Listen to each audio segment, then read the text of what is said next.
So we've covered a lot of ground over the last couple of days,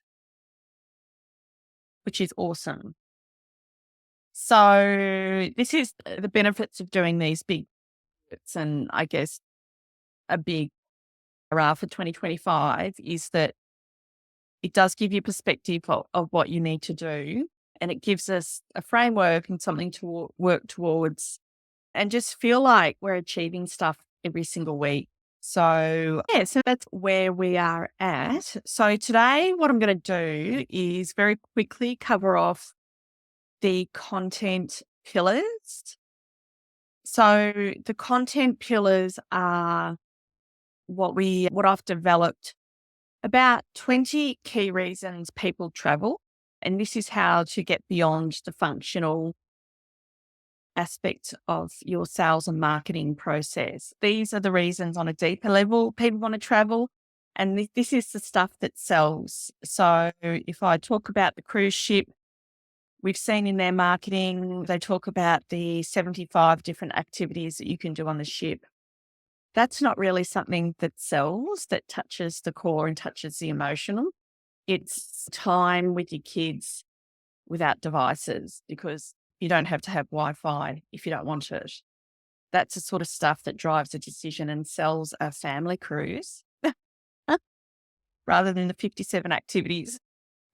So you've got to get to the core. And that's one thing I learned at Qantas in the marketing department, market research, is emotion. Emotion sells rather than seat pitch. So we all know how we feel if we're sitting on a Qantas long haul flight, or used to feel, because I'm not sure that they do it anymore, when they play I Still Call Australia Home.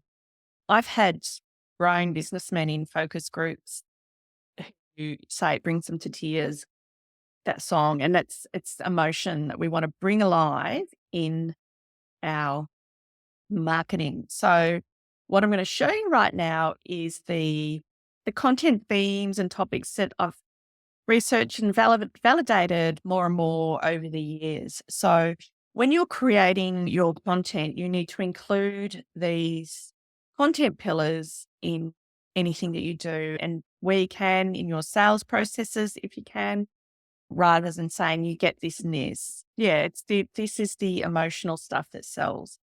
Now, let me make sure I do have it here. Yes, I do. I will share my screen. Here it is.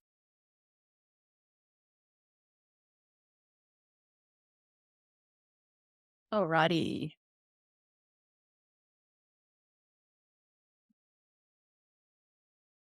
Okay.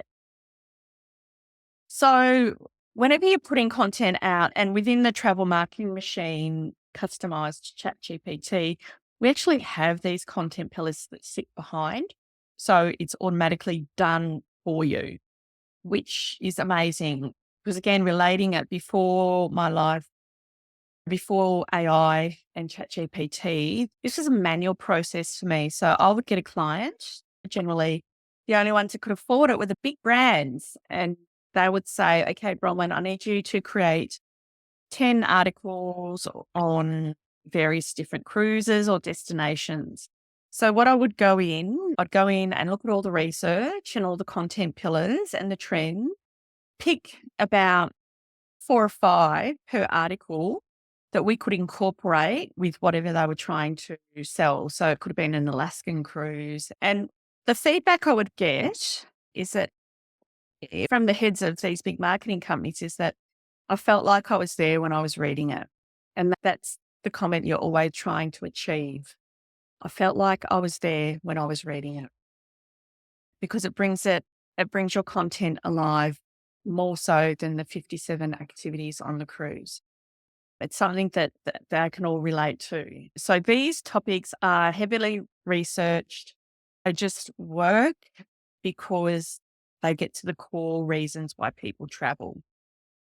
The one thing that everybody wants from travel is human connection.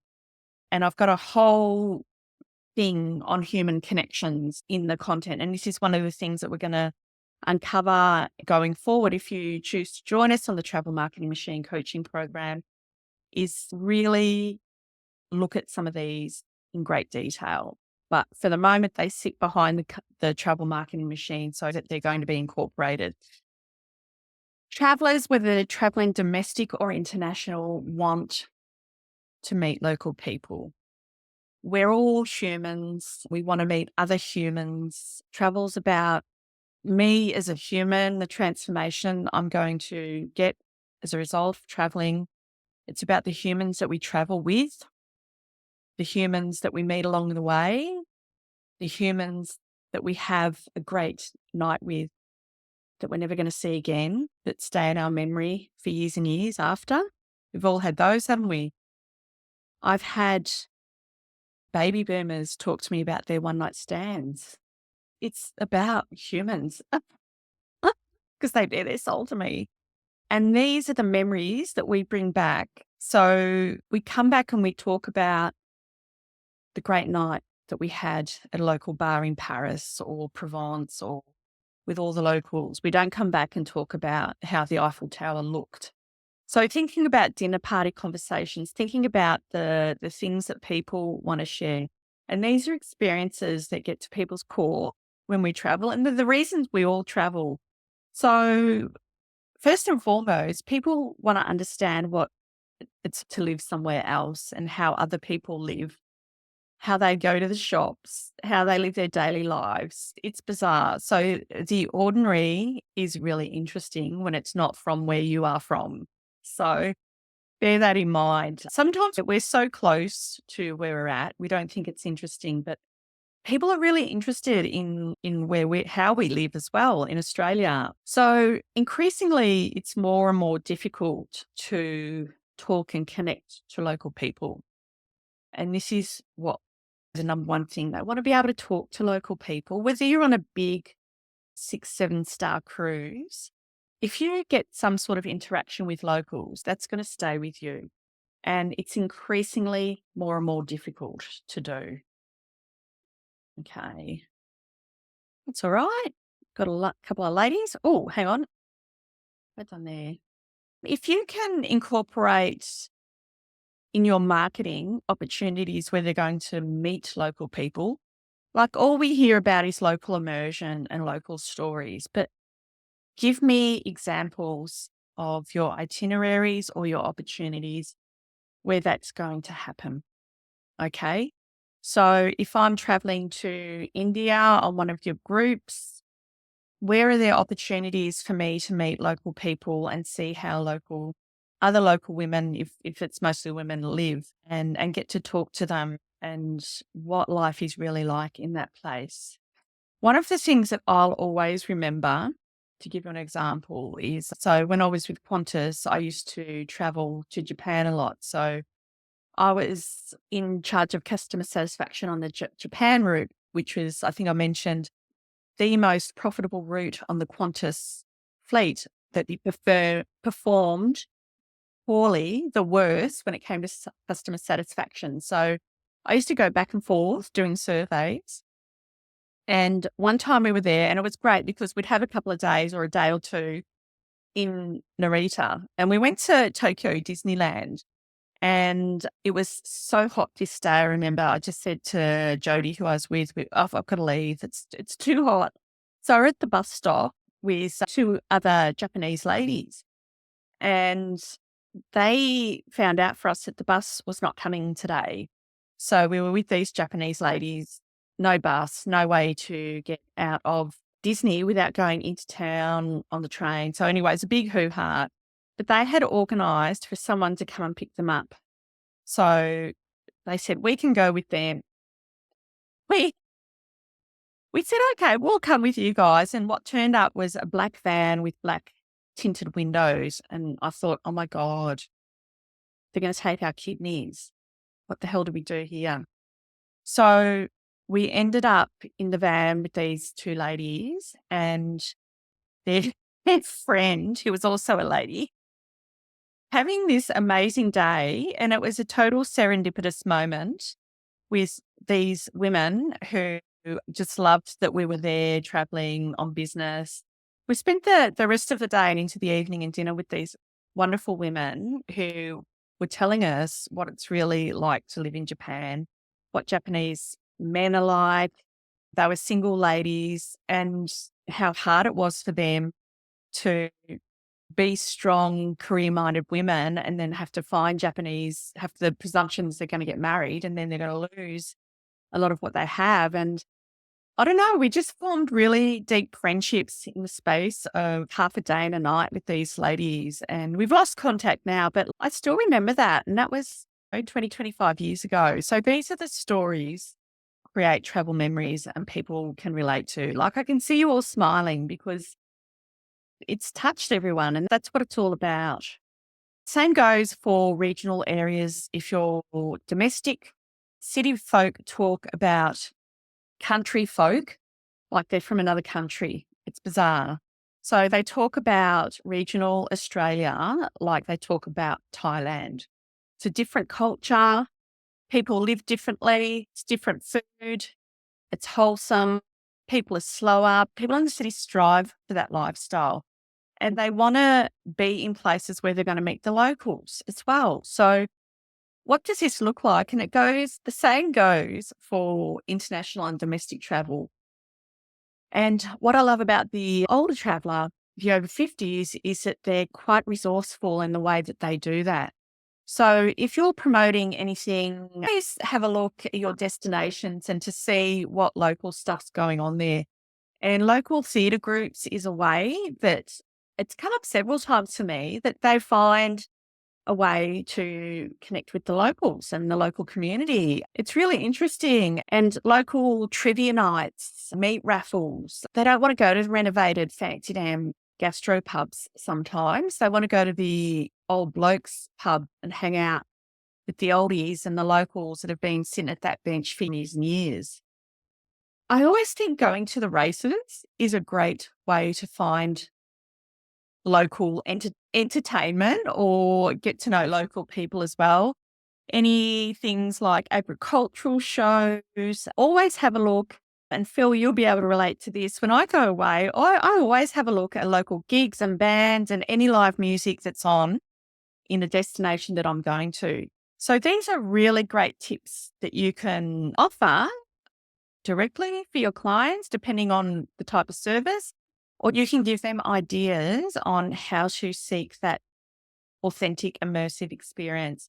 You can tell them, you can just write a list of all this stuff and do that in your after they've booked in the anticipation stage when they're going to be researching stuff to do in the town. So these are things where they'll go, oh yeah, that's right.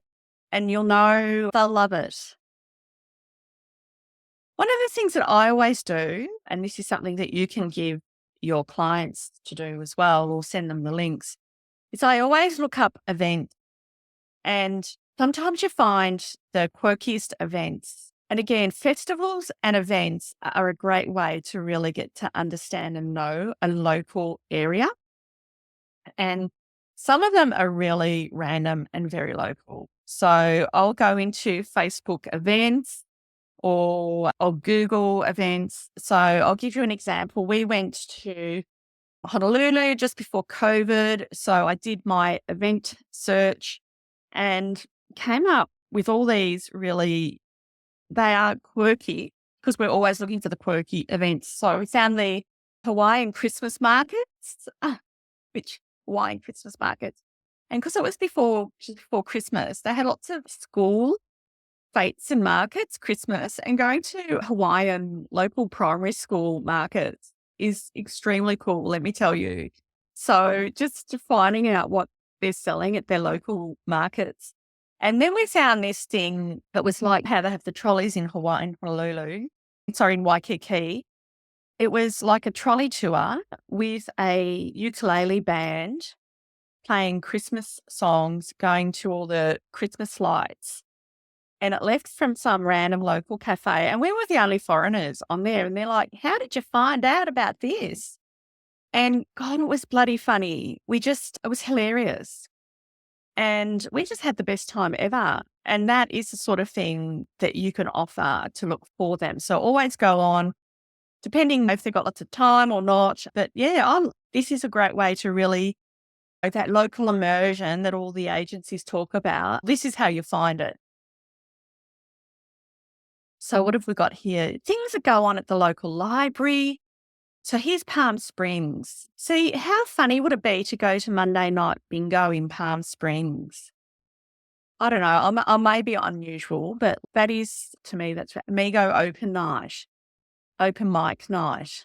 The Historic Palm Springs Preservation Association. And if you're interested in somewhere like Palm Springs, you're interested in the architecture, the history, the stars. Clearly I am. But it's really interesting. And this was a Wednesday artwork walk in the Backstreet Art District. I've never heard of that, but that sounds really interesting. And these are the local communities. And of course, food and wine. What I call this now is food and drink, because it's no longer just wine. We're having whiskey, we're having gin, we're having non-alcoholic. We're doing a lot of eating and drinking, essentially. Food is an insight into the culture. So where can and sometimes it's really difficult to find authentic local food. How hard is it in Bali to get a really decent, having just been there? I wanted to eat local food, but they've got all these Western style restaurants serving, yeah, even the little Balinese cafes, eggs Benedict. I was happy to have nasi goreng. Oh. Still on the Baroccas, guys.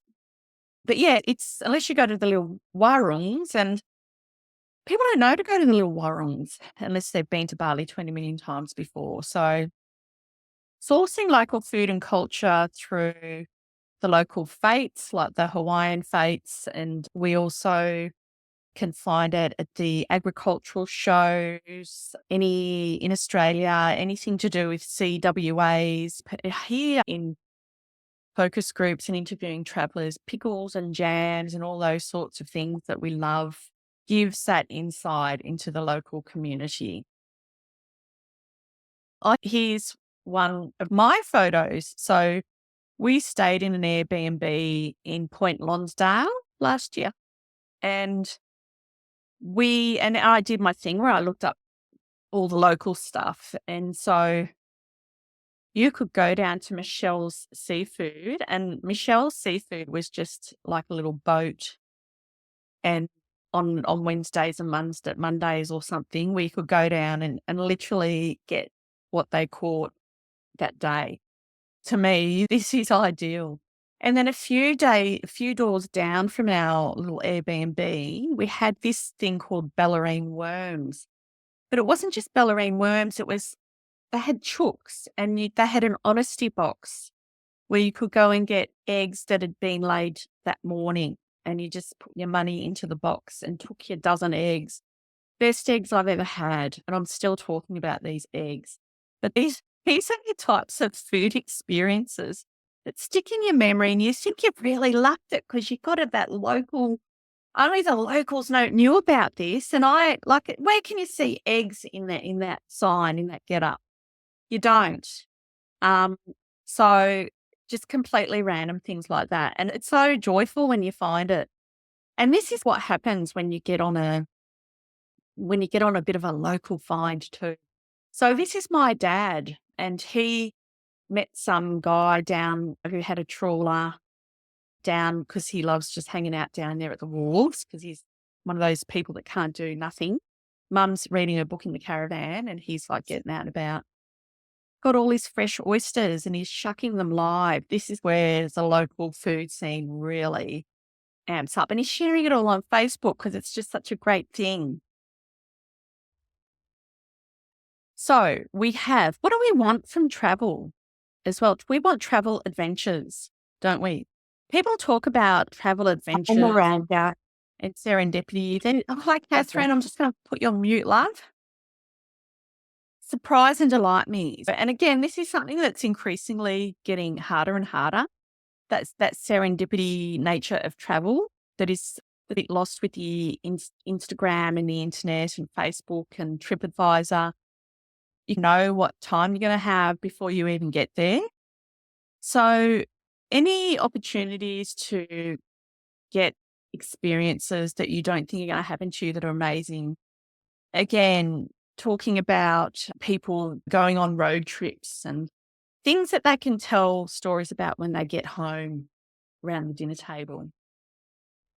Here's one that I came across once, this random story about like in literally in the back of Burke in a place called Louth, where in 1886 a woman died and her husband was devastated and built this monument. It's like the Raiders of the Lost Ark monument that on sunset, when the sun hits the cross, there's like a beam of light that shines.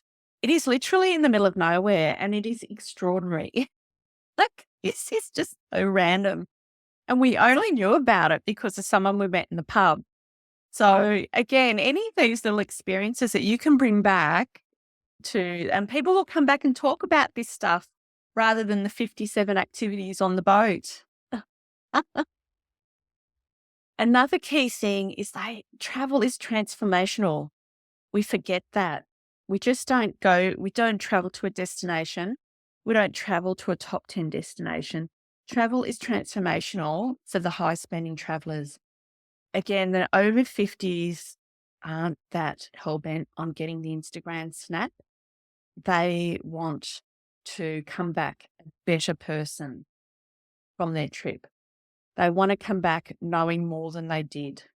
They want to come back with fresh perspectives on lives. They want to come back a better person. So any transformational experiences that you can offer, and everybody in here can offer these. So this is super important. I want to stretch myself. I want to do things that I perhaps wouldn't normally do at home. Also, learning opportunities, not just cooking school, but travel is all about learning. It's about transformation and learning. And most of the learning we get from travel is just informal learning. It's the experiences we gain interacting with people in day-to-day life in different countries and cultures. And again, I don't see any of this stuff spoken about in travel marketing at all. And this is where you can really lift your game and ensure your content is really exceptional above everybody else, because you're really talking about the stuff that travelers tell me about in the interviews when I do them. And remember, I've literally interviewed thousands of people throughout my career. This is what they really get out of travel, and this is what they're seeking.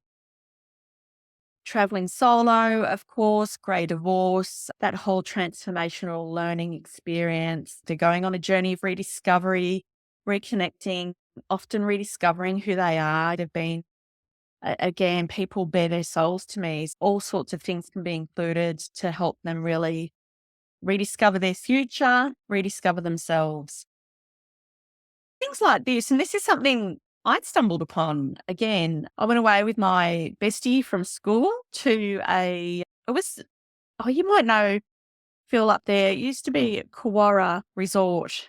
And it's beautiful. It's just after COVID, because I had my 50th during COVID, which was a bit sad. So I still decided to have my 50th with my bestie.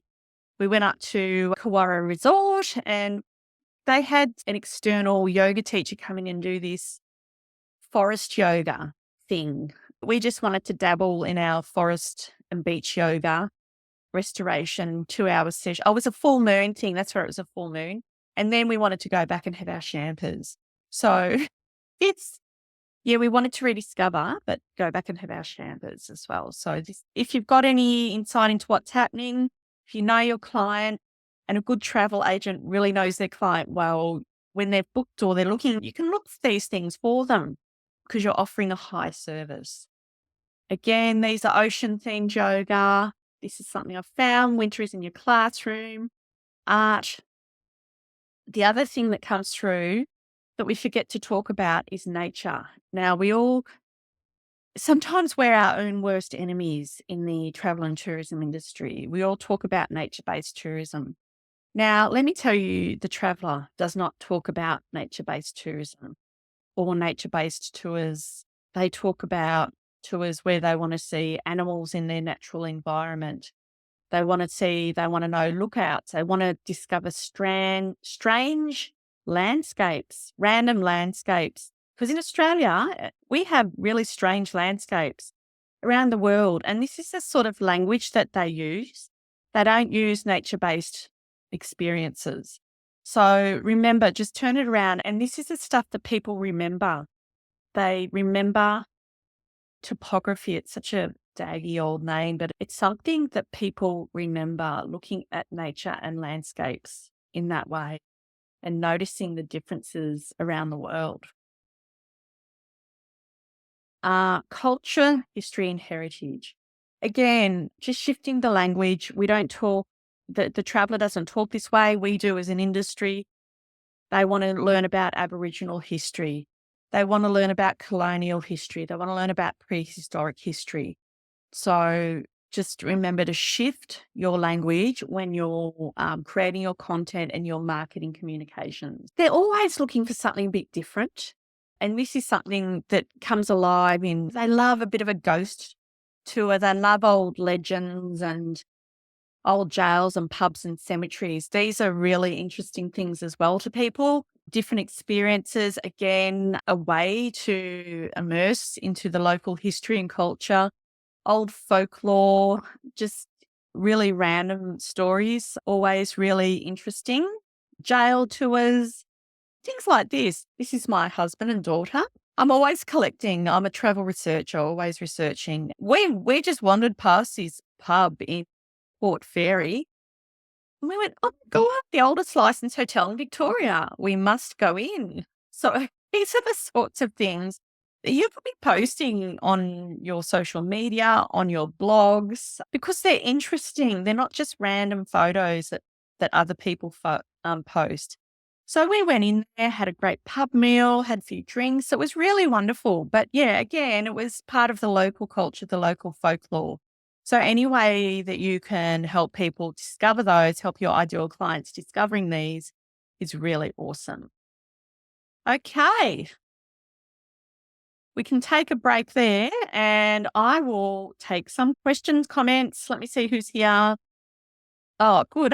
I'm going to go back and read the comments. Does anyone have any feedback, questions, or just want to say hello? Good to see all the latecomers. Lovely to see you, Catherine.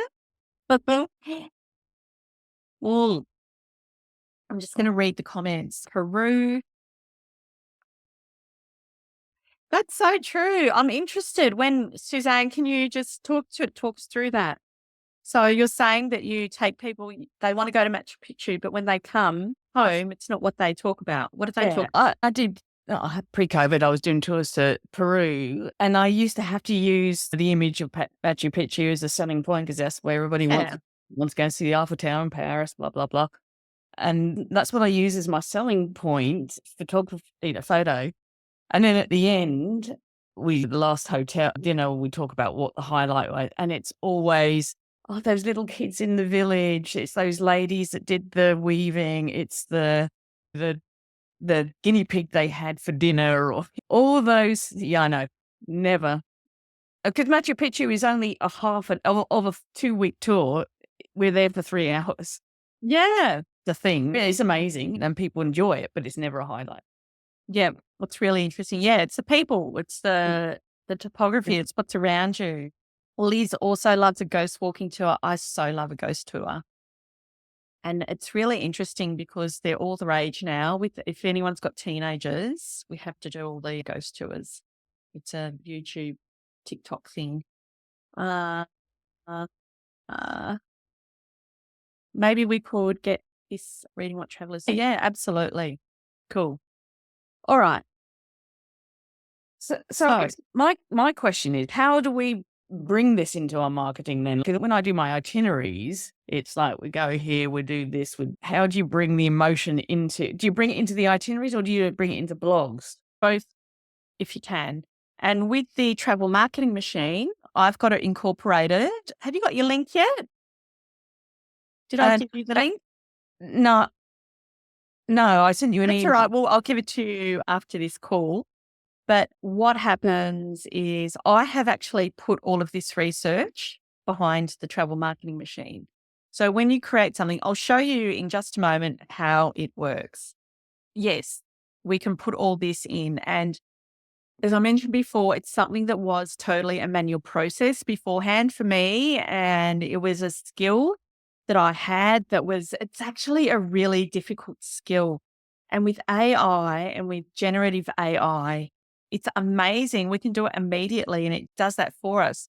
So what I have done is I've put all my research into a custom GPT called the Travel Marketing Machine, and I have trained it to incorporate this stuff into whatever you create. So I used to write itineraries for companies as well, using the research and bringing out the emotion, advise on all that sort of stuff. It would take weeks and weeks. I can do it in a day. It is amazing. It's going to change all of our lives. And you guys will have your lives changed first because you're here on this call.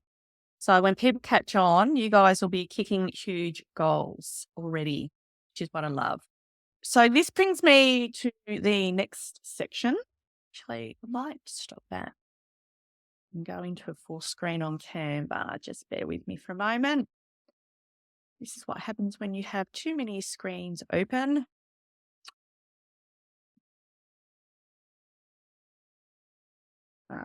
Full screen. Can everyone see my full screen on Canva? We're all good? All right.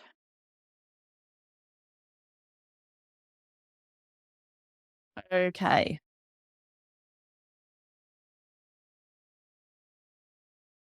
Suzanne, that's so true. Hang on. I think I only I've just sent my checkout. I think I've only sent my links to Narelle. Hang on a tick. Copy that link. Which is a bit weird. I wonder what that is. Let me put these links here. My God. I'm my own worst enemy. I think I just sent you a private, like a Thank you. So you probably replied to that. You got my back, love. Thank you. No, I don't want to. I just want to copy the link. So there's the checkout. And here is my calendar. There we go. All right. You can see you see this? Just nod your head if you can see this. Yep. Okay. This is what we're going to do now. I want everyone to be signed into ChatGPT.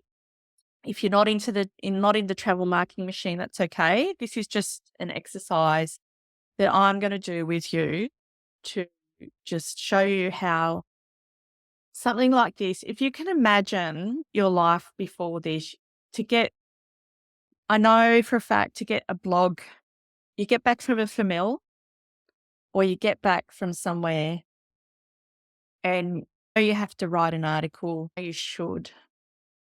You have to send the emails out. You have to post stuff. But how long do you sit there staring at the screen, just going, what do I write? And then you write something and you're not a writer and it's not that good and you just let it go. Like it would take you weeks. And I know Sarah's told me it would take 6 weeks to stare at the screen and do something like this. So what I'll do now is we're going to do the blog, do the email, do the social. With the YouTube video, this is my system, by the way. This is all we do every single week over and over. Now, here's the thing. It's not rocket science. This is stuff we all know to do.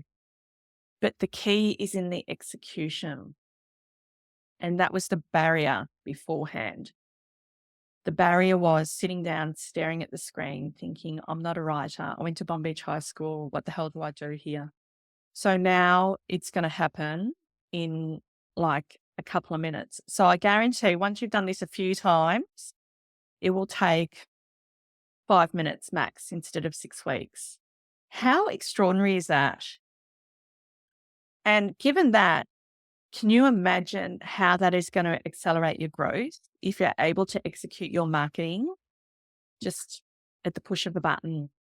The key is, as they all say, so we're going to execute on this, but going through here, this step-by-step process, the website, the email. So the key is sending the email out. Socials, damned if you do, damned if you don't. You've just got to post it up there because one day someone will come and have a look at it.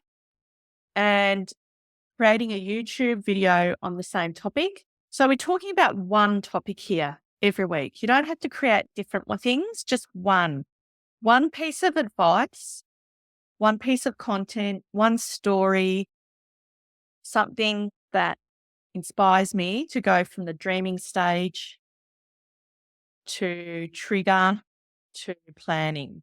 So the email is going to be the trigger to planning. The YouTube video, again, if you can just complement whatever you do in the writing on YouTube, because we know, again, the research shows that YouTube is going to be, they're trying to be a bit more like TikTok when it comes to the algorithms. So they're really focusing on promoting people that's producing really great content. And that is your point of view content. Now, after we've done these 4 bits, which will take, the generating will take 5 minutes, but you have to actually paste it into your blog, paste it into your MailerLite, paste it into your socials. And this might be nice to have at this current moment. So that might take an hour or so. Then, as we saw with Narelle, I think it was on day 1, once you've sent that email out, the key to all of this, the key to your success is the analysis of your email stats. This is everything. The fortune is in the follow-up. You've heard that. So with your emails, you're going to analyze how many times they've opened your emails, if they've opened it. So you can identify warm, hot leads. And then you're going to either send them personal emails, but you're going to make some sort of outreach to them. Down the track in the program, we're going to talk about matching your sales strategy to this marketing concept. We're going to call them or email. And I'm increasingly using Messenger, Facebook Messenger, as a communication. A lot of people use that. We can use WhatsApp now, and we can use text. So we're coming at people from multiple different platforms. We will contact them at some point. And as I say, we're not harassing them. Just don't harass them at all. But if they're going to unsubscribe, they'll unsubscribe. They're not your client anyway. Okay, so that is where we're at. That's what we're going to do now. I'm just going to have a look at look. So with the open rates, really the average for travel is around 30%. It's give or take a few. Other industries not as good as that. So with the open rates, don't get too hung up on them because this cohort will save emails as well. So what they'll do, your emails will come through, and sometimes by just coming through, it acts as a trigger without even opening it. It reminds them, oh yeah, I've got to start planning that holiday.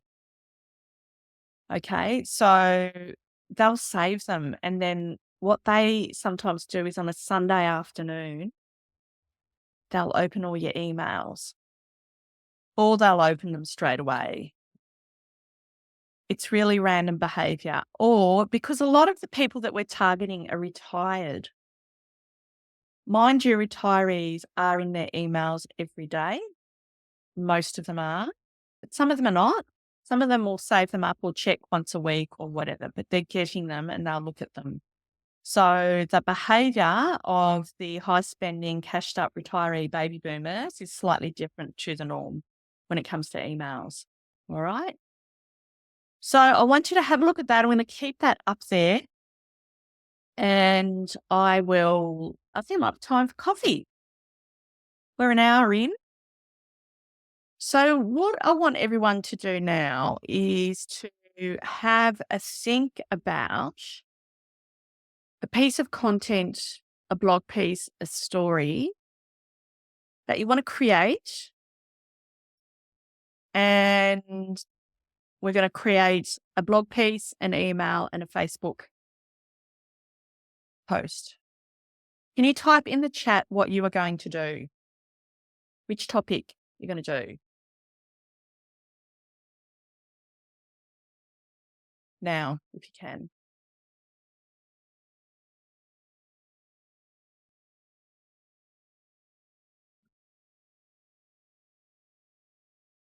Anyone?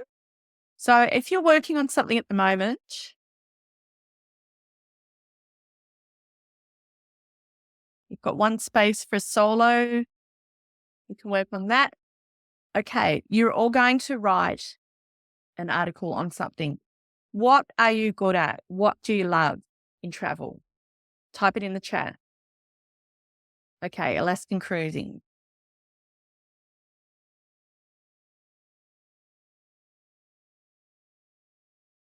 What else? Come on. I'm going to get my stick out. Biking tours. Benefits, yep. Okay.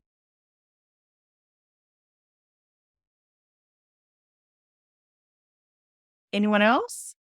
Oh, okay. You're forgiven. One more call for an idea. Villa holidays in Italy. Oh, I'd like those. Like one of those, please. So, Jane, I will work on yours. Jane, anything in particular about Alaska cruising, or are we just going to go from scratch? Are you targeting anyone in particular? You can take your mic off if you want. Sports Right. tours for NRL Las Vegas. Awesome. This is exactly what we need. You've got all your topics there. Alaskan cruising. Deb, have you been on a mill recently, or is there anything that's appealed to you about your Alaskan cruising? We'd like to focus more on like people doing more in depth. So maybe the small cruise. Yeah. Rather than the big cruises. Okay. Alrighty, let's have a look and see what happens. I am going to. She's telling me I have low resources on my system. I have to close the maps. Just close lunch.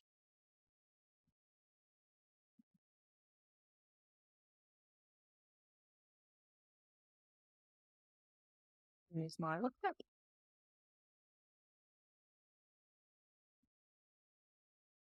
Okay.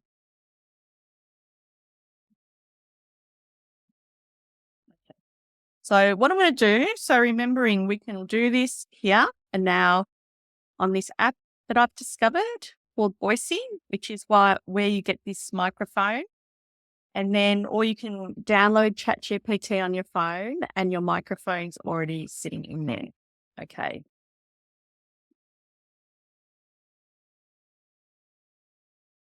I am a travel agent and I want you to help me create a comprehensive blog article about Alaskan cruising. In particular, I want you to focus on small ship cruising because I think people are getting sick of huge ships and people are becoming more and more conscious of their footprint and being environmentally friendly. Based on what you know in the knowledge base and anything else you find, create a comprehensive blog article, email, and Facebook post. I'll just stop it there.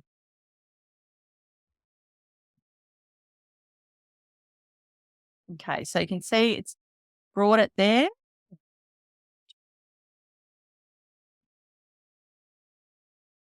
Let's see.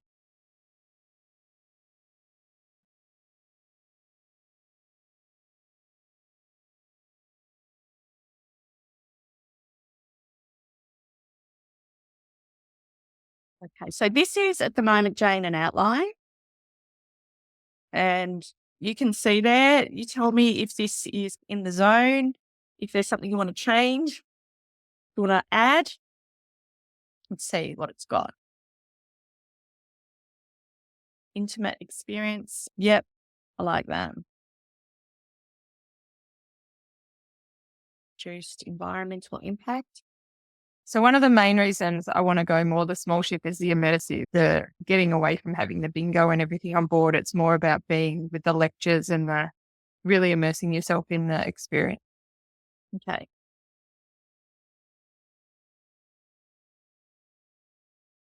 One of the reasons that I want to go down the small ship path is because my customers are looking for more of an immersive experience rather than bingo and trivia and generic ship activities. The focus is going to be on Alaska, the nature, the topography, the extraordinary environment, the animals, and truly immersive experiences rather than the ship. Can you tweak this outline accordingly?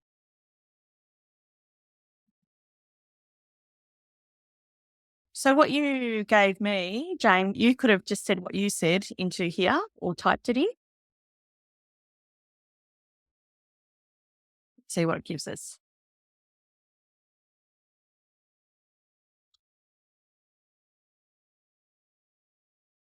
It's saying no bingo nights, which I think would be appealing to people that are looking for this type of experience, don't you think?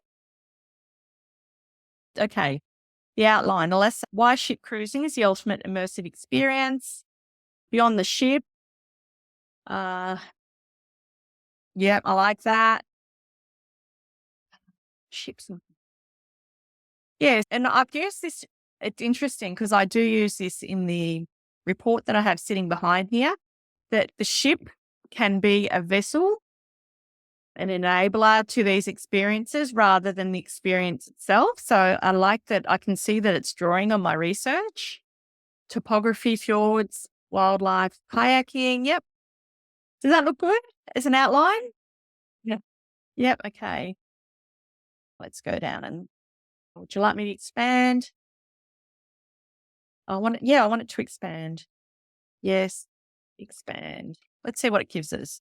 So it's a Q&A. You can go right into what it's going to give you. You can say, yep, write it or expand on activities. I want to see what it gives me.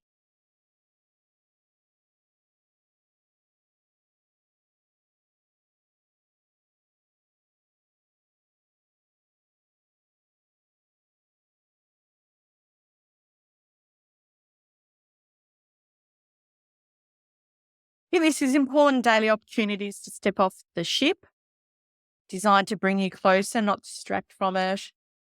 Yeah, I like this. The sounds, isn't it? The sounds of nature is really important, not just the visuals, the sounds and the smell. Indigenous villages, absolutely. Um, ah, why is it giving me hidden gems? I've told it not to. Okay. Ahead and create the article, email and blog and post. The article should be comprehensive and detailed. I'm just reading it as I go.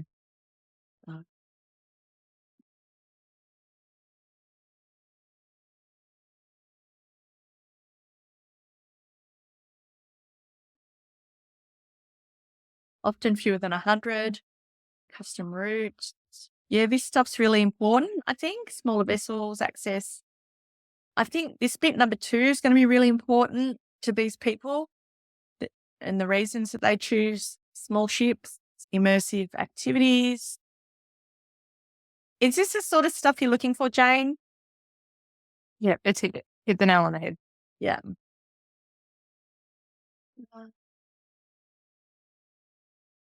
And if you're targeting intergenerational stuff, this is really important. And it's something that comes through my research over and over again, that people that especially the grown-ups love to, and even the little people get so much out of experiencing learning these things together, learning about Indigenous cultures and any hands-on activities. It's something that they remember and something that appeals to the emotion. I'm going to ask it to, this is great. Okay. This is great. I'd like you to provide more information on the topography and wildlife, because this is one of the key reasons that people will go on a small ship cruise, and this type of experience is appealing to them. I want you to also expand on the rest of the article on the sounds, the smells, and I want to feel like I'm there.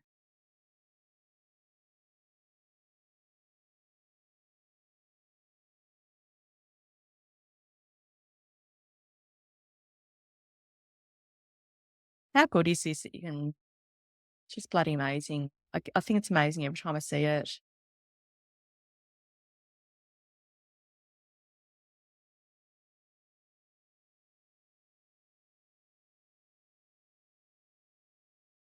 I like that. In doing the blog, and obviously small ship cruising is more expensive. Can you also then, is it worthwhile then adding in about helping you to overcome the cost as a barrier? Don't even mention the cost. Yeah, okay. Yeah, because these high spending travelers are not so much worried about the cost. They know already that a small ship is going to cost a lot more than a big ship. And they're seeking value, and value is not just specific things that are included tangible, but its value is also being able to get to those small spaces and getting to places you can get to. So what we see in the research is value and luxury can be getting to places that are hard to get to. People place value on that sort of stuff. So it's not about cost, it's about value. And value is very relative to everybody. So the high spenders aren't so much worried about that. And they'll know that it's to get to these places, it's just more expensive. Um, and that's got to be a shift for everybody in this room is we focus on price too much. They don't focus on price, our ideal travelers. They focus on, remember that people often that are going to do a small ship Alaska cruise, they've probably been dreaming about this for 20 plus years. It's been somewhere in the back of their mind. So again, it's a high involvement purchase where price may not necessarily be the main driver. Go ashore, ancient temperature. Oh, this is beautiful. Yeah. So you can see it's expanded. It's describing what's there, whales, the bears, eagles. And yeah, this is great because, and it knows that the research tells us they want to see animals in their natural environments. So it's drawing what's in the knowledge base that I've created. And this is nice too, because it's drawing on wellness as a secondary driver. If you remember that from yesterday. So they're remaining active so they can go back and eat and drink during the evening. That's my ideal cruise. I'm coming, Jane.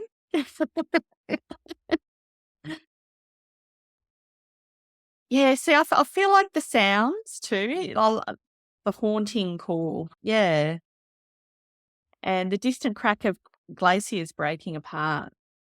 Absolutely, that's what I think about. That's, yeah. I don't know if that's necessarily a good thing given climate change. It is something that I associate Alaska with. Capital. This is really nice. I like this one. Yeah, and it feels like that as an advisor, I've been there, like writing something like this. It feels like I can read that and they go, oh, Jane, yeah, she knows exactly the type of experience that I'm looking for, rather than here's a ship, it's got a zodiac, you do paddling every day, you do this and this. This kind of describes at another level what we're doing.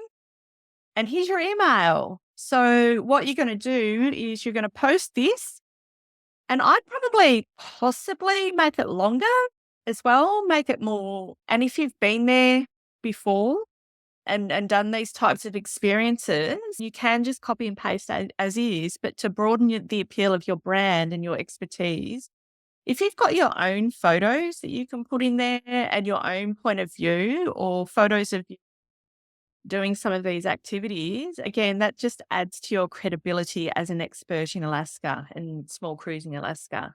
And that's what they're seeking for in a travel agent, a travel advisor. So you're going to post that, you're going to get your link, copy the link, go to your email and post this. Yeah, this is great. The scent of the cedar forests. Yes, that's what I want. Rather than see the cedar forests, the famous cedar forest. Yeah, like that immediately, the scent of a cedar forest is something that I want to experience firsthand. And the Indigenous communities and people doing this type of experience will want to know about the Indigenous history. You are going to post this link to your blog so that when you send this email out, they'll click on the link, it'll go straight to your website. And they'll see all of your information on everything else you do, all the other blogs that's there, because you're going to have 52 in a year, aren't you? Yes, I am. I'm going to do the first 4 for you, hopefully. And then they'll get stuck on your website and they'll go, oh, wow, Jane, she knows her shit. She knows all these places. She goes to these places. You've got relationship with the suppliers because they're sending you on a famil. When they're sending you on some sort of famil, you need to say, hey, I've been chosen by Penon or to go as one of their top agents. So all this stuff that you're doing is really important to showcase that you're being chosen to go, or you've gone on a specific cruise. You've tried a brand because you want to try it for your clients. That's what people want in an agent. And they see the value in that. So they want to know that you've gone to experience various different offers so that you can bring back the best of, or you're in a place to be able to advise different brands for different types of people. So I just asked a question. Sorry. Yeah. I know yesterday you mentioned, because I'm obviously part of Travel Managers, therefore I only have my website with them and nowhere else. I also have blogs on Travel Agent Finder, but we have to have them different due to SEO and all that kind of stuff. So if we're going to do these weekly, should we be, like, I'm trying to work out, if I sit them on my Travel Managers one, that's great, but also Travel Agent Finder is another way of marketing for me. Should I be splitting them up where I'm putting them? Yes, for the moment. But down the track, I want you to think about creating your own, because we talked about owning your own business asset. We're not allowed to have our own with Travel Manager. Can Jane have her own? No, I don't think I can. Okay. So just as long as you're going in head first informed. Yeah. But yeah, post it on your blog. Absolutely. Jane, you have the ability to send your own personal emails. Here's Sarah. She wants to say something. Go on. Hi, Sarah. Yeah, sorry to interrupt. Hi, Jane. I would probably just put them all on Travel Agent Finder for now, because if you put them on your Travel Managers one, you're going to have to move them from there to your own website, eventually. So you're creating extra work for yourself. Whereas you could just centralize them all on Travel Agent Finder, which usually comes up on the first page in a Google search because of all the works that Hannah's doing in the background with the SEOs. And I just had an inquiry last night about 2 weeks in Tahiti, and that was because they'd seen I had my Tahiti certified specialist badge. The things that she's doing with the badges and all that really does get results. So I think I would recommend just putting it all on there for now. But that's where they are at the moment. I haven't got any on my Travel Manager one, but I was just wondering. I won't look at going out by myself. I've been with Travel Managers 18 years, so I'm happy with that. I won't look at going out anyway. I don't want to change. But so I was just trying to work out, but I'm happy for them all to sit on Travel Agent Finder because I know it does come up in the first one. So does my Travel Managers as well. But I just wondered if it was worth every now and then, just even if it's not every second one, just putting some up on my other one just to keep it I would maybe just put up your QR code for your travel agent finder profile on your travel manager's one and say, put something on your travel manager's one page where it says you've got a whole load of blogs that can be found on your travel agent finder profile. Yeah, and make sure that your articles point back to your website. Make sure you've got links in your article that take you back to website, because that's one thing that I found with mine is that I want to encourage people to learn more about me. And the way to do that really is to have the content in the same place as your website. But if you can't do that, make sure that you've got good links in your articles back to your website. So where's your website, Jane? It's under, so travel managers have their web profile. So it's travelmanagers.com.au/PTM/Jane Fowler. So when it comes up, it is like it's a WordPress website. It's just under travel managers. Yeah. And look, honestly, there's going to be a way where we can potentially automate that.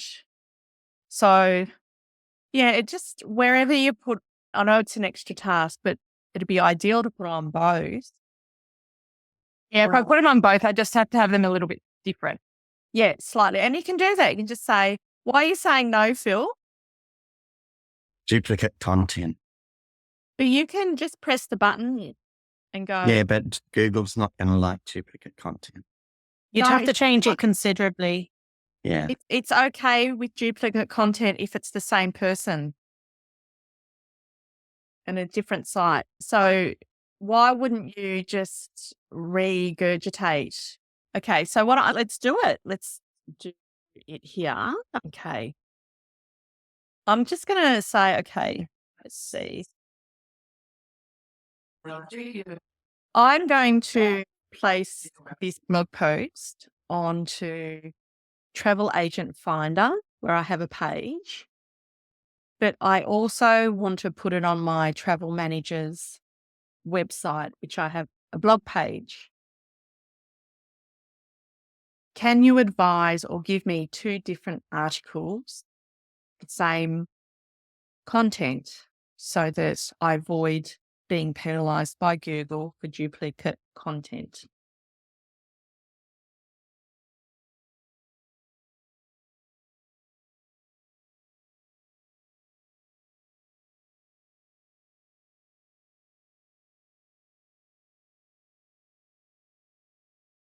Here are 2 versions. Travel Agent Finder. I know one unrivaled because that's overused. Travel Manager's blog.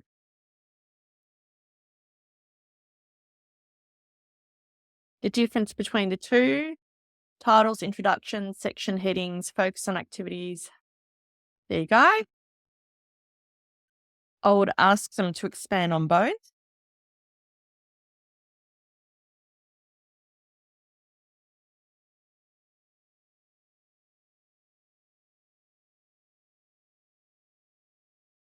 Focus on one at a time, just doing one thing at a time.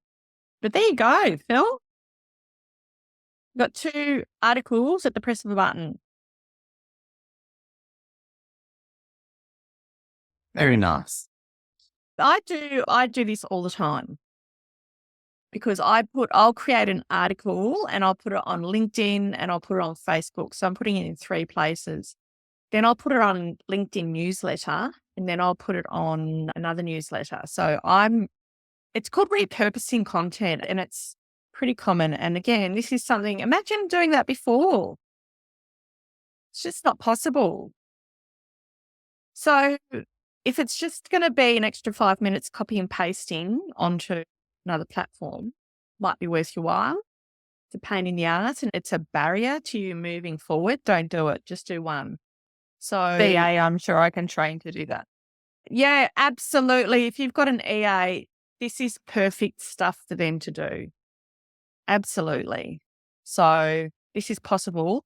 And this will really project your personal brand, propel it, I should say, pretty quickly on both Travel Agent Finder and Actually, I might put in a call to Anna and just have a chat to her about how she works. I know she's great. I know her, but I'll just find out from Anna how we can work with her as well and maybe get her on a session. Would you like that? The agents?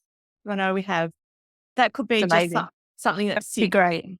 yeah, I'm sure she'd something want that's to. in the tutorials that I'm setting up at the moment. So here we go. So we have, I'm just going to go back now. So what I'm going to say here, this is something I do. I've got content, bits and pieces of it everywhere. So I'm going to say, I feel like I've got bits and pieces of content everywhere. Can you just give me one location here so that I can copy and paste the 2 blog pieces, my email and Facebook post?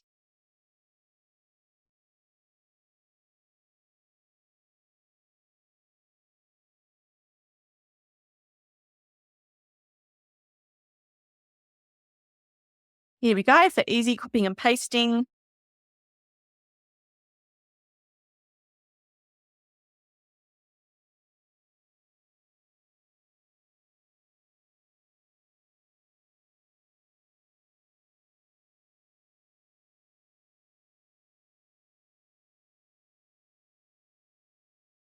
Log out of 2 for travel managers.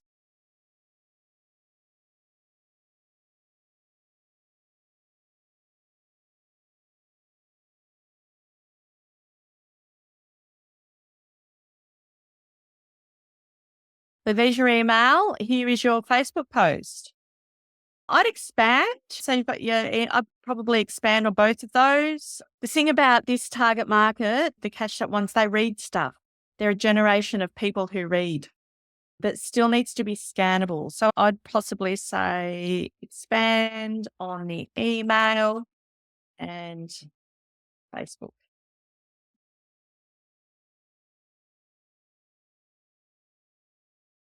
I want 2 more face posts. Because if you've got a PA, this is going to be part of her routine. 3 posts. I mean, you never know. Someone will see it. So, with organic Facebook posting, less than 5% of your followers will see it in their feeds. I know. I only have my social media for visibility and credibility. It's not for. So, yeah, that's basically damned if you do, damned if you don't, really. And let's face it, the way Zuckerberg is at the moment, we can't trust him. So just always bear that in mind. Always have your back up. He's just gone a bit loopy. Here's ChatGPT then to word one. If I wanted to put something, obviously LinkedIn's different, but I still want to show my expertise in that in LinkedIn way. How could you then use these in LinkedIn? Copy and paste. Okay. That's what I do. Yep. So I will have an email. I'll create some content. I'll literally copy it, send it out to my email database, paste it onto LinkedIn, paste it onto Facebook. Bob's your uncle. And you can change it up if you want to, just like we have here. I like a little bit more. This is a bit better. And so we have 3 posts now. Each week, you're going to have a topic and just focus on that one thing a week. And then the analysis paralysis, what the hell am I going to post, is gone. And this is regardless of whether you run a hotel, accommodation, B&B, tour company, anything. Okay? And sorry to interrupt again, just on the emails, like I said, I'm with travel managers. So we automatically have campaigns go out weekly anyway. But I also want to do my own, which I can do in Campaign Monitor. So, and mine would be more destination, not salesy, whereas the others are more salesy. Would that then be too much? No, because they're buying you the brand. And this is the danger. These travel managers and the like, and all of them, send out the same email to everybody Australia-wide. Yep. You want to build brand Jane Fowler because, and it's like a real estate agent. People are buying you and your knowledge and your brand. So it's vital that you do send out every week Jane's point of view, Jane's experience. Oh, Pennant have just sent me here. Okay. And they'll send out those salesy ones with the lead-ins, and that can just be a lead magnet. But again, that's space that you don't own. You need to build your own brand, because this is what the travelers are telling me, what they want from a travel agent. They all know it's about the individual person, not the brand. So they're buying you and what you can bring to them. And I just never forget what so many of them say to me: why would I book with a travel agent? Can I do it myself? So you guys, and when they find a good travel agent, they love their travel agent. They really do. And that's your job here. And the next year is to really develop that brand. Awesome. Anyone sorry, go on. Sorry. Thank you. Can you send me what we've just done there? Can do. Yes. Thank you. So here we go. I've got, Liz's bears. I'm just having a look at going back to look at the sporting tours, exploring history and heritage across regional Victoria. Let's do that one. People always ask, what's the best way to do currency? Yeah, absolutely. That is just the biggest frequently asked question in the world right now. Create something around that. And that can be yours, Jess. It can be Jane's point of view. And that's not what travel managers are not going to send out. As a travel agent and a travel expert, you are going to bring extra value, exceptional value, and answer the questions that you only know from experience as well. Liz nailed it. Great. Catherine, no worries. You're probably gone. Oh, look at the bear. Travel agent finder. Oh, Anna's your accountability. Oh, okay. Yeah. Fantastic. All right. Shall we do another one then? I'll do one more. I will do history and heritage for regional Australia. Let me just move all my little boxes here.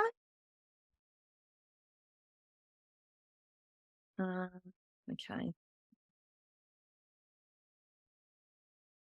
So now I'm going to do actually on the travel marketing machine, the research.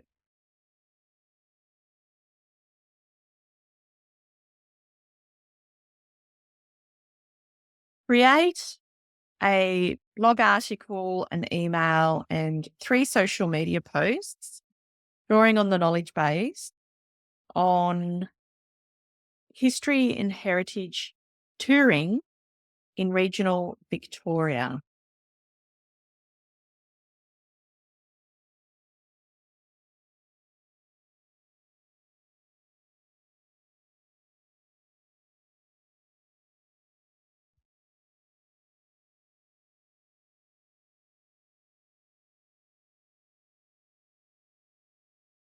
Local museums.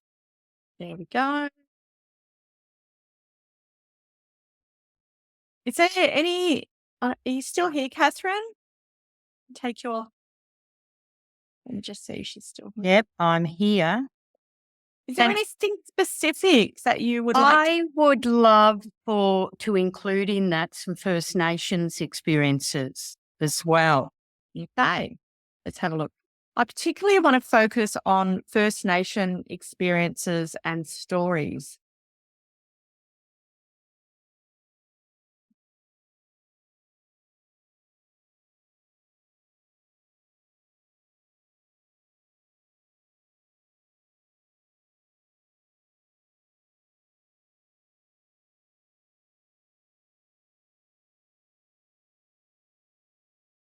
The Yuyangs. I see the Yuyangs most mornings from my beach. Oh, But no. sounds wonderful.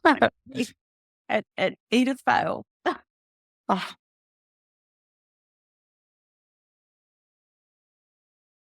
Festivals, seasonal festivals. Yeah. Drawing on the festivals. Mm. I'm going to say I'll just say, look, this is great.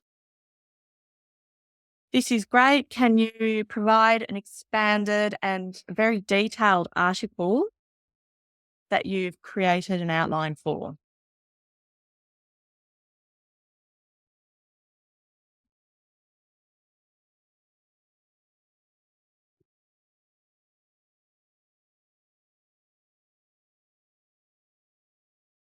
$60,000 years in Victoria. I did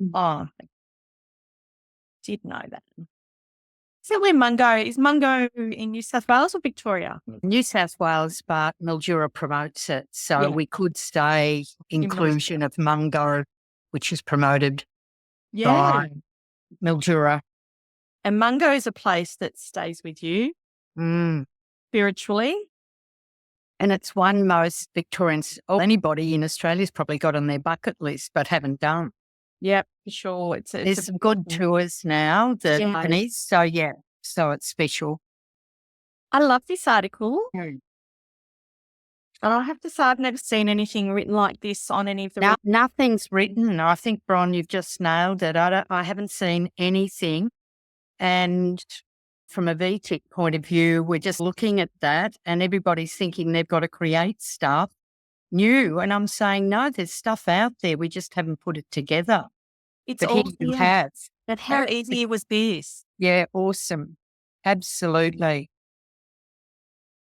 Festivals. Oh, wow. What's that? Ceremonies. My God.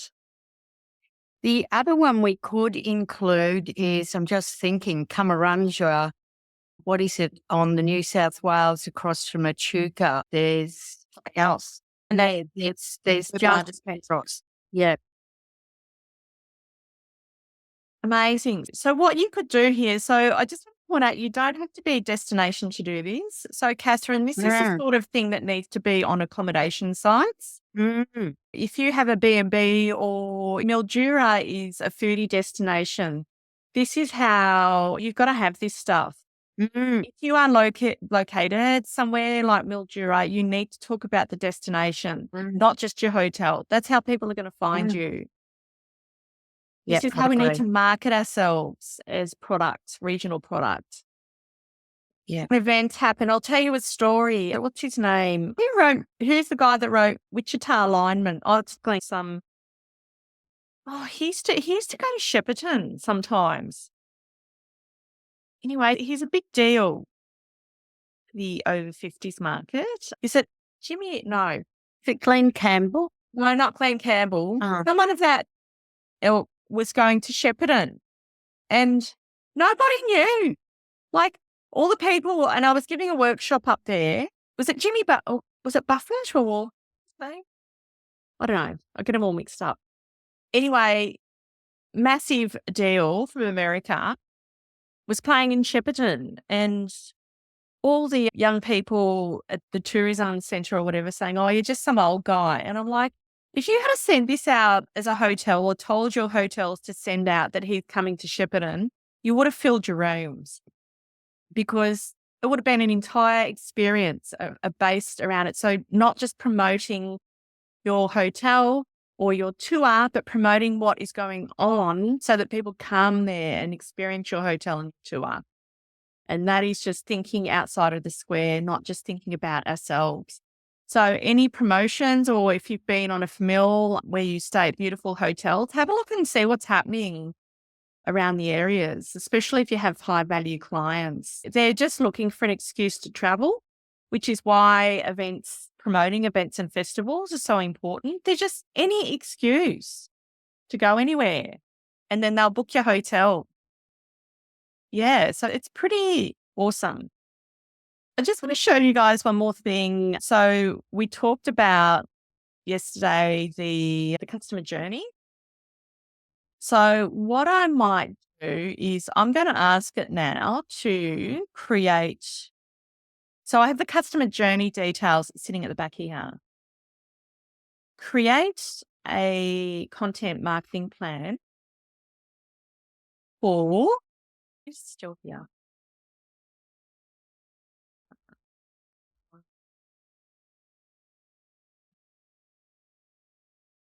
For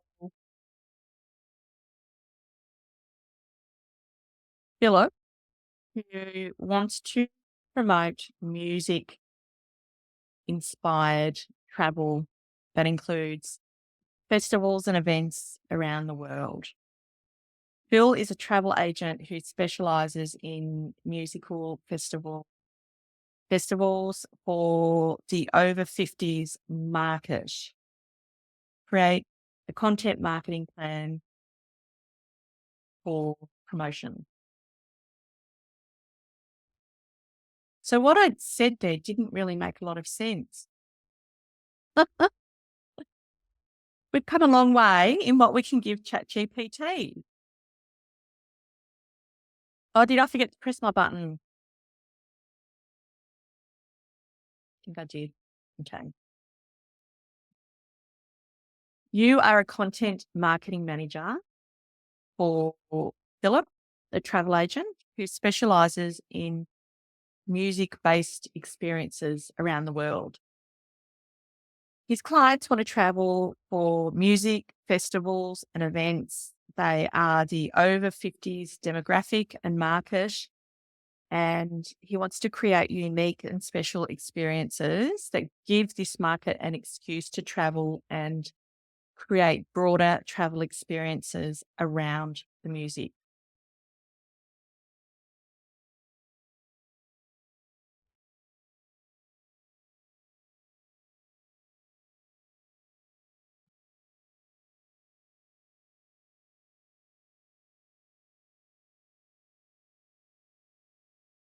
So here we have a content marketing plan based on the 8 stages of the customer journey that we looked at yesterday. Is this blowing your mind? Let's have a look. So it's asking us to check it before. So we have the dreaming, unforgettable music festivals, highlight events that inspire music travel. Okay, this is good, but I want it to be a bit more detailed. This is good. It's in the zone, but I want you to provide more detail on specific music festivals, real life music festivals and musical events and artists that are traveling in 2025 and 26, and that you can create travel experiences around. Use Bing to source further material.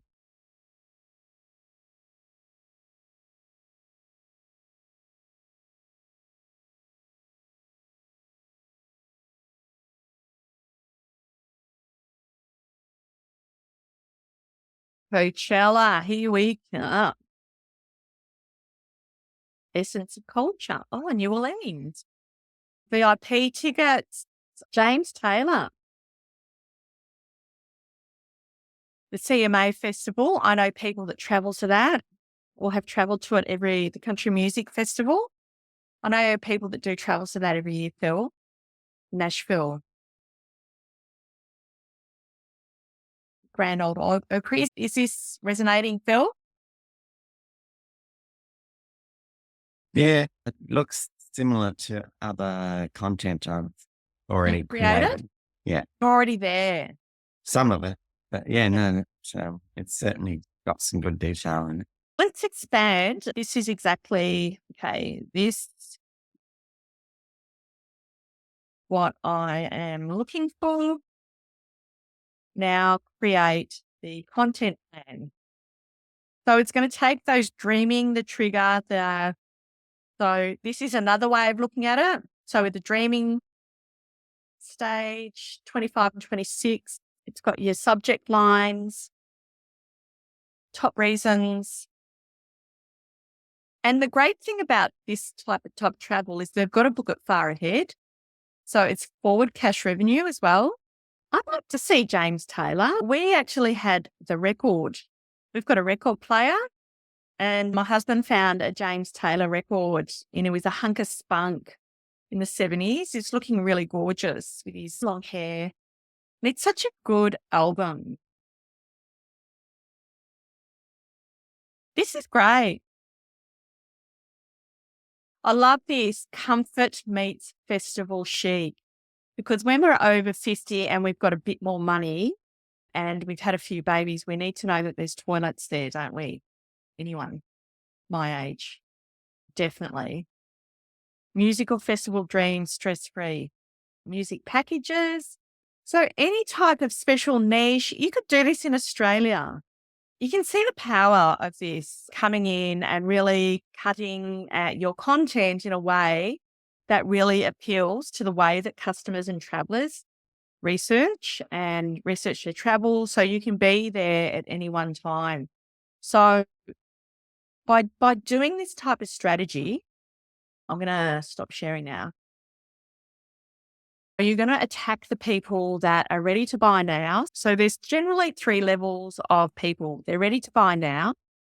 And then there's those who are in the planning stage a bit. And then there's the dreamers, the top of the funnel. You need to cover all of those people off and be in their faces, which is why it's great to email every week. Not everyone that you email every week is ready to buy now. That is a key thing that you need to remember. But they're going to save your email, and one day, 6 months down the track, they'll be ready to buy and you'll be top of mind. So even if they're not opening those emails, they're being reminded that you exist every single week. If you're not on their radar, they're going to go off and book it themselves. Okay, Susan, Kerry McCurt just said her friend told her friend is going to be left for dead, mate. Just tell her that.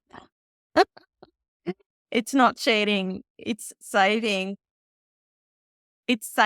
hundreds of hours of work. Look what we just did, for God's sakes.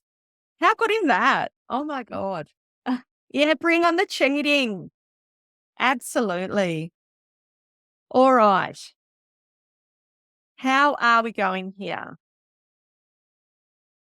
I'm going to open for questions. If anyone has any questions, comments, thoughts about what we've just experienced, I'd love to cover off now because we're on Friday. We're on Friday drinks time. 12 o'clock somewhere, isn't it? And we travel industry people. We're a bit wild.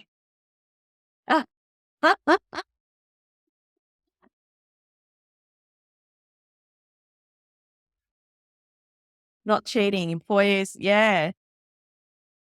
That's true. My kids at school, they're not allowed to use, but yeah, it's going to be the future. It's productivity. And the way that I see what we've just done here the last 3 days, the goal setting, but also, as I keep saying, this is an accelerator to growth. And we can achieve things a lot quicker than we ever have before. Yeah, absolutely. Absolutely. And now you can show them more, Sonia. Yeah, that's debatable. I can tell you, Catherine, that there's ways of getting around that. They have to. Most government, they realise that they can't not incorporate it in future strategies because, and they're all just working it out. This is still so new. People are saying it's the start. It's bigger than the Industrial Revolution. This is going to change everything. When we had the Industrial Revolution, we could do things at scale. We could do things a lot faster with factories. This is next leveling from services perspective and creation mode. It just allows us to be more creative. And the way that I see it is that it allows me to do what I love more. I'm not doing the grunt work. I love to show strategy. I love to help people grow. I love being a coach. I love travelers and I love researching. I love talking to travelers about their travel.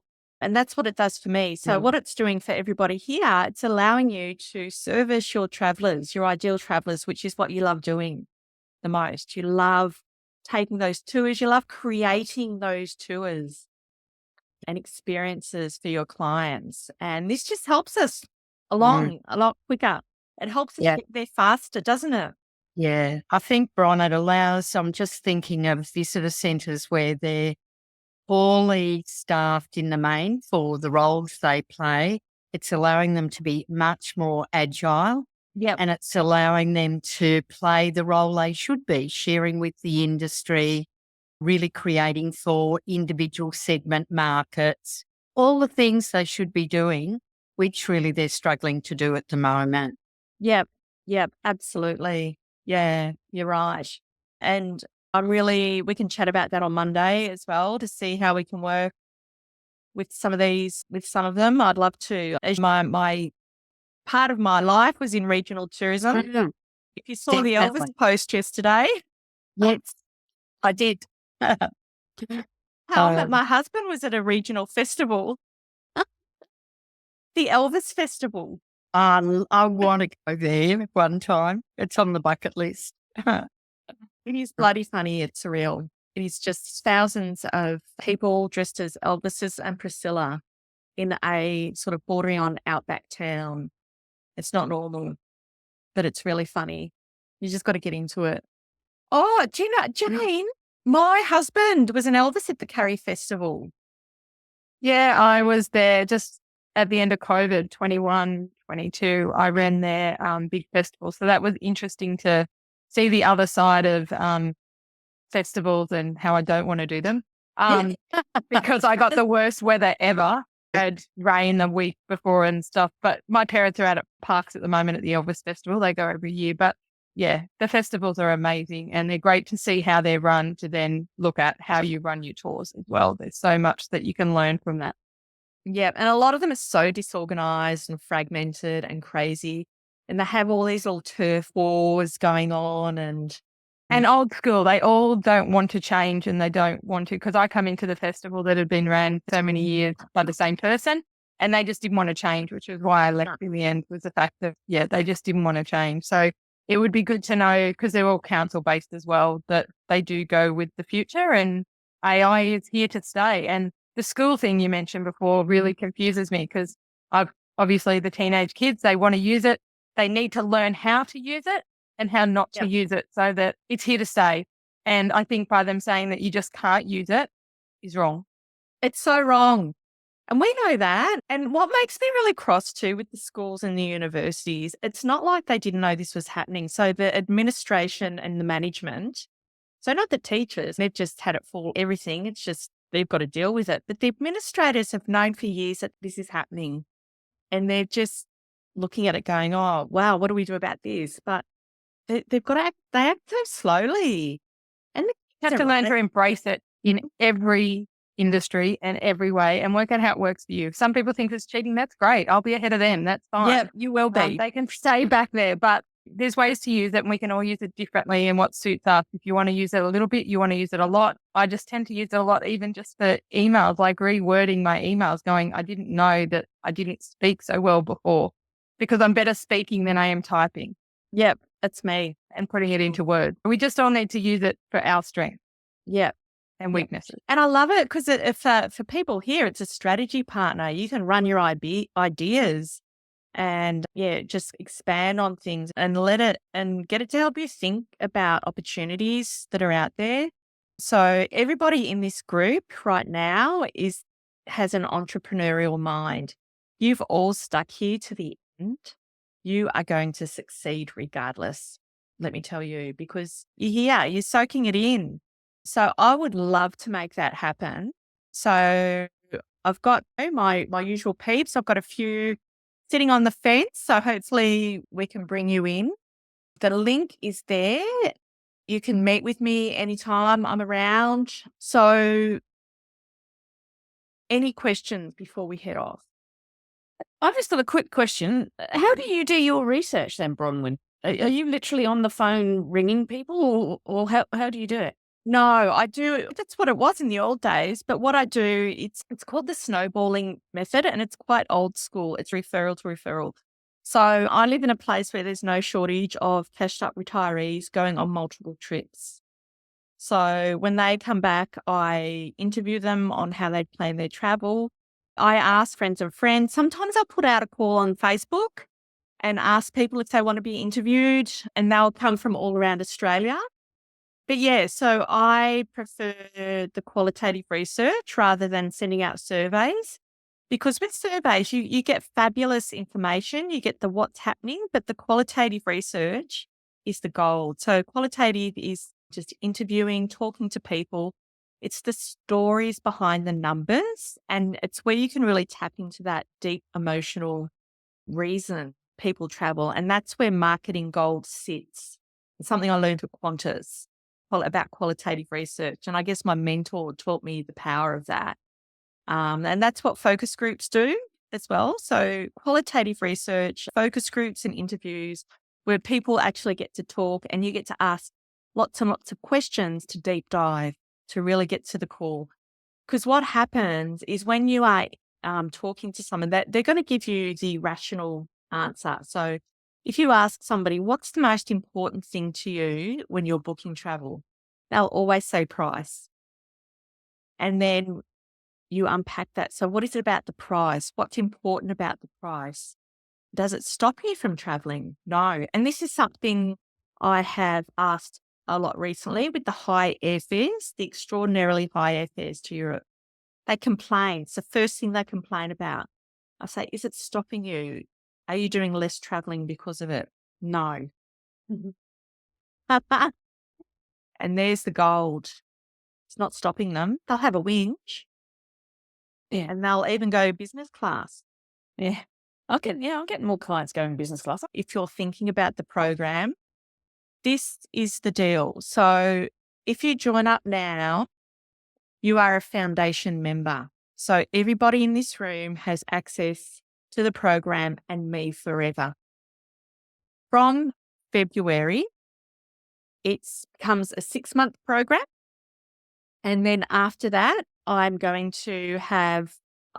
thinking to implement what they call a subscription model, recurring model, where I will charge people after the 6 months. It'll be a monthly recurring amount because I'm continuously doing research. I'm continuously doing my own learning and updating with AI experts in the US. That's what I'll be doing. But if you sign up now, because this is foundation, this is all completely new. You guys are innovators. It is such a good deal. It really is. Even if you don't do the past action bonus, it's going to be an awesome deal. So yeah, thanks. Oh, thanks guys. Love you all.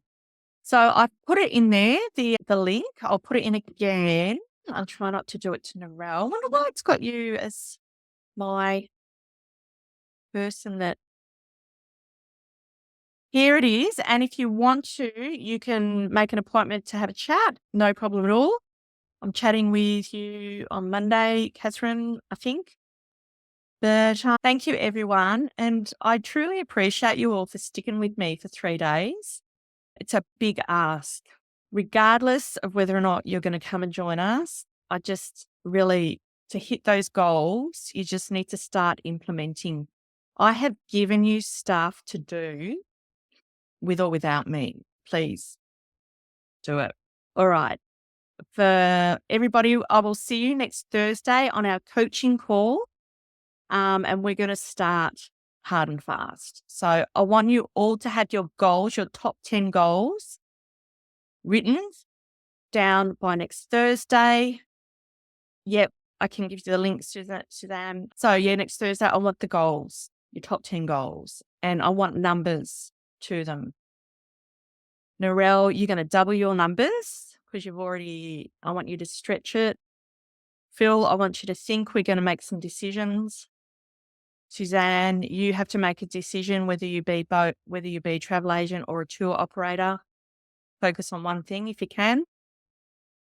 You're going to be far more effective. And I honestly believe for those tours, those walking tours, that you could wholly and solely focus on that. All right, everyone, take care. See you Thursday.